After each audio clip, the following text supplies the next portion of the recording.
My people. Who advised femifalana to sue verydarkman? In fact, it's not just femifalana now. Femifalana and Fowls.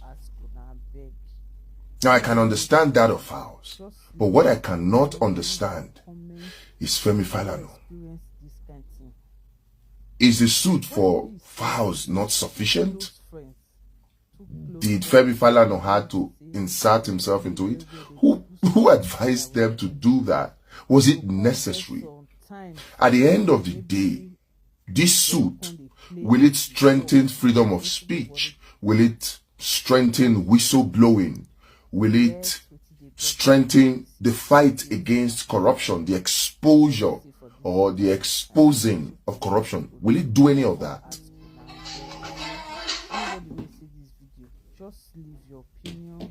Will it do any of that? The truth must be told here.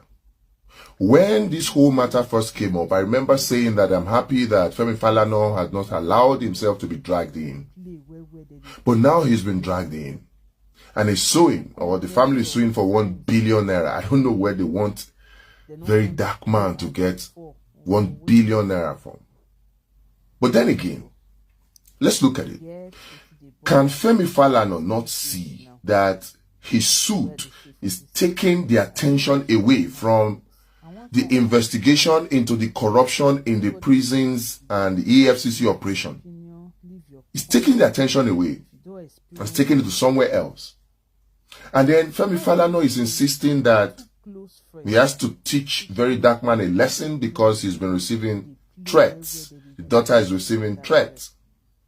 So, is the rational thing to do, is it, okay, so one random person threatens femifalana, random person threatens femifalana, and then he thinks that the best step to take is to punish verydarkman for the action of that random person, even when verydarkman has come out to distance himself from such people, and even when verydarkman has come out to apologize, something that I would not have apologized for, because what is the defamation?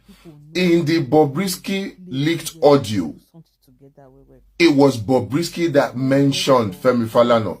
No, not even femifalana. They have mentioned Fowls.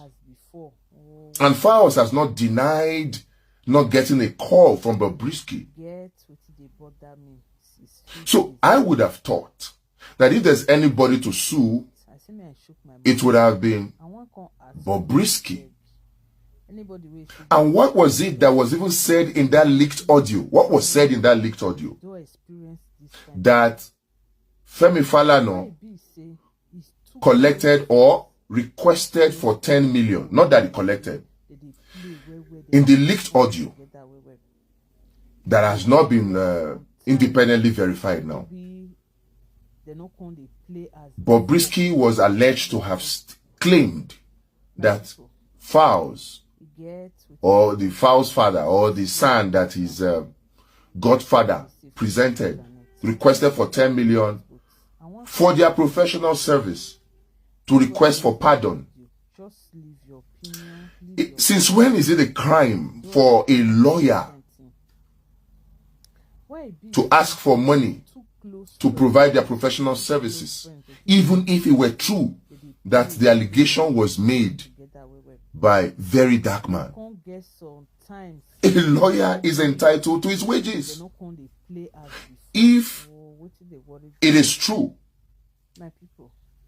that femifalana actually requested for 10 million naira to render his service as a lawyer, professional service as a lawyer, to request for pardon, is it a crime?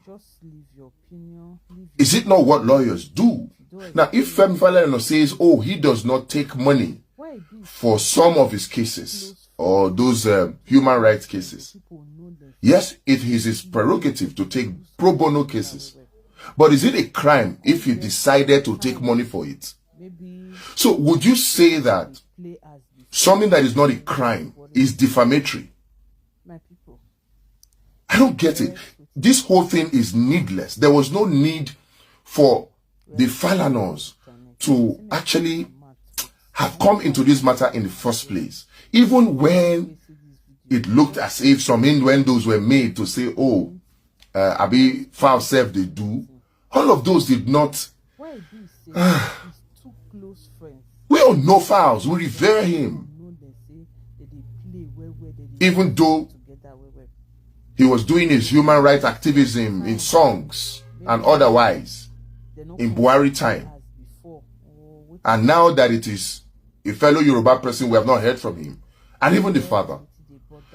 But we still revere him. And I don't think that even whatever innuendos is, we will even scratch the surface of defaming whatever fame the Falana family has. So all of these is unnecessary in my opinion. Very, very unnecessary. And,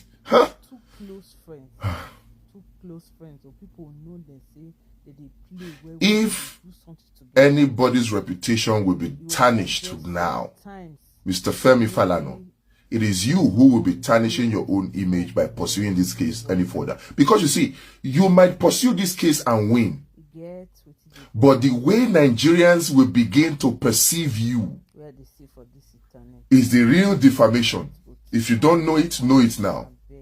Right now, we still see you as somebody who fights the oppressor for the oppressed. But right now, you're fighting the oppressed. That's how Nigerians will see it. Look at the optics of it. All you needed to do was keep quiet. All your son needed to do was do the clarification, which he has done. And we move on to the weightier matters of the corruption that was alleged. That's all. But taking this fight and putting it on Verydarkman, I will say it. I don't agree with Verydarkman 100%. But his motives, I agree with. On this particular one, don't we all need to expose the corruption in the system? Even you yourself, the Falanas, you have engaged in that for years. And right now is the time for us to all come out and say, enough is enough. Let's expose corruption. Let's get good governance in place. But rather you're choosing to fight the messenger. Kuda now. Kuda. The best part for you is not to use this your legal power against Verydarkman. That's not the best part. Even if you win, you will lose. You will lose the people. I promise you. Even if you win, you will lose the people. And I don't even see how you will win, because there's nothing defamatory in what he did. If anything, it only adds to your reputation. There's nothing. He has apologized. You claimed for, you requested apology. He did. And you still go ahead to say you want to make a show of. If there's anybody you need to make a show of, it is these bad leaders. Face them. I beg you.